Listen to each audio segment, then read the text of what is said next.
Hello दोस्तों, आज हम इस वीडियो में नज़म खिजर राह का खुलासा देखेंगे। नज़म खिजर राह का तनकीदी जायज़ा। खिजर राह को इल्लामा इकबाल की पहली अजीम नज़म और पहला शाहकार कहा जा सकता है। प्रोफेसर आल अहमद सरवर ने इस नज़म को उर्दू शायरी का अहदनामा जदीद करार दिया है।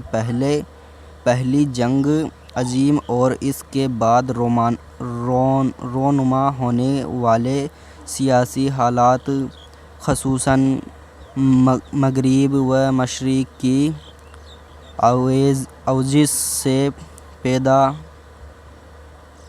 पैदा सदा आम बेचैनी के ज़ेर असर लिखी गई। ये नज़म 1922 ईसा में तसनीफ़ की गई और इकबाल ने इसे अंजुमन हमायत इस्लाम के जलसे में पढ़ कर सुनाया।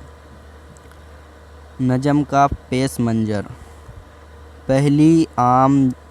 पहली आलमी जंग को ख़त्म हुए सिर्फ 3 बरस हुए थे। हर तरफ बर्बादी के आसार नज़र आ रहे थे। मुसलमानों के बाहमी अख्तिलाफ़ात से फ़ायदा उठाकर शैतानी ताकतों ने मुस्लिम ममालिक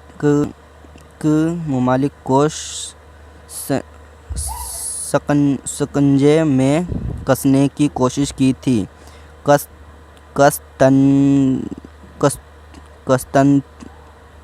कस्तानिया में इस्लामी ख़यालात का ख़ात्मा हो चुका था। दूसरी तरफ तरक्की यूनानी फ़ौज से शख्सियत खा चुका था। बैत अल-मक़दस पर एशियाओं का परचम लहरा रहा था। गोया हालात इंतहाई मायूस कन थे। ऐसे माहौल में इकबाल का बेबस और बेचैन व बेकरार हो जाना बल्कि यकीनी था। इन्होंने सूरत हाल पर गौर किया और इस नतीजे पर पहुँचे कि मायूस होने की ज़रूरत नहीं। आखिरकार मुसलमान ही सरफराज होंगे बशर्ते वह खुदा के बताए हुए रास्ते पर चले। इसी मकसद के पेश नज़र इकबाल ने खिजर राह जैसी नज़म लिखी।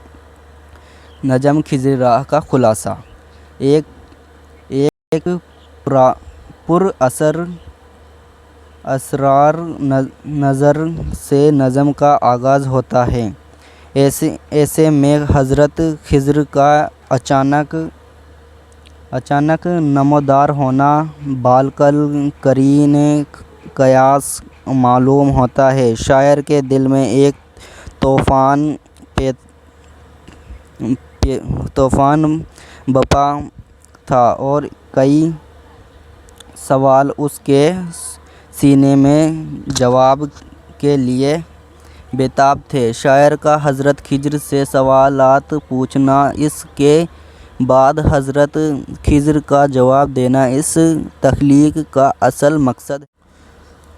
शायर हज़रत खिज़र से पहला सवाल पूछते हैं कि हर दम गरम सफ़र रहने में क्या मसलहत है। इस सवाल के जवाब में फरमाते हैं कि मसलसल सफ़र ज़िंदगी की इलामत है। इसी से ज़िंदगी को दवाम हासिल होता है। इकबाल का अगला सवाल है कि ज़िंदगी का राज क्या है। जवाब में इरशाद होता है कि ज़िंदगी जहद, मसलसल और अपनी दुनिया आप पैदा करने का नाम है।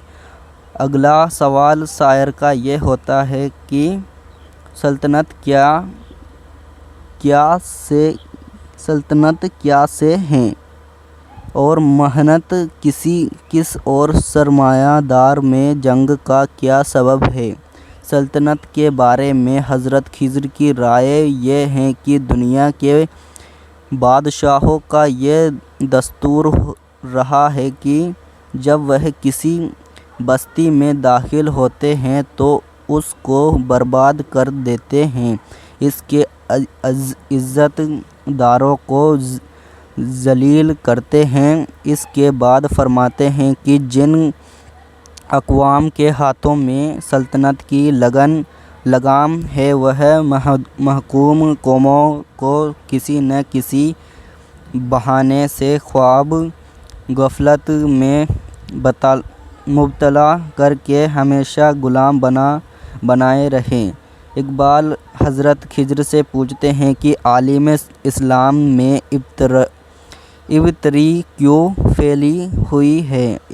عالم اسلام کی ابتری کا راز حضرت خضر کے نزدیک یہ ہے کہ مسلمانوں میں اتحاد باقی نہیں رہا۔ اقبال کی گفتگو اس بے مثل شعر پر ختم ہوئی ہے۔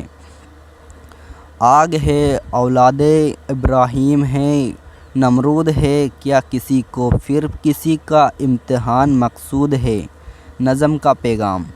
حضرت خضر کا پیغام دراصل اقبال کا پیغام ہے۔ اپنی بات حضرت خضر کی زبان سے ادا کرنے میں یہ مصلحت ہے کہ بات میں زیادہ اثر پیدا ہو جائے۔ اس نظم میں اقبال کے پیغام کا لب و لباب یہ ہے کہ ہر حرکت زندگی ہے اور سکون موت ہے، اور کامیابی کا راز جدوجہد میں پوشیدہ ہے۔ جمہوریت کے بارے میں کہا گیا ہے کہ یہ محض ایک فریب ہے، یہ مغرب کی ایک چال ہے جس کا مقصد کمزور اقوام کو مظلوم اور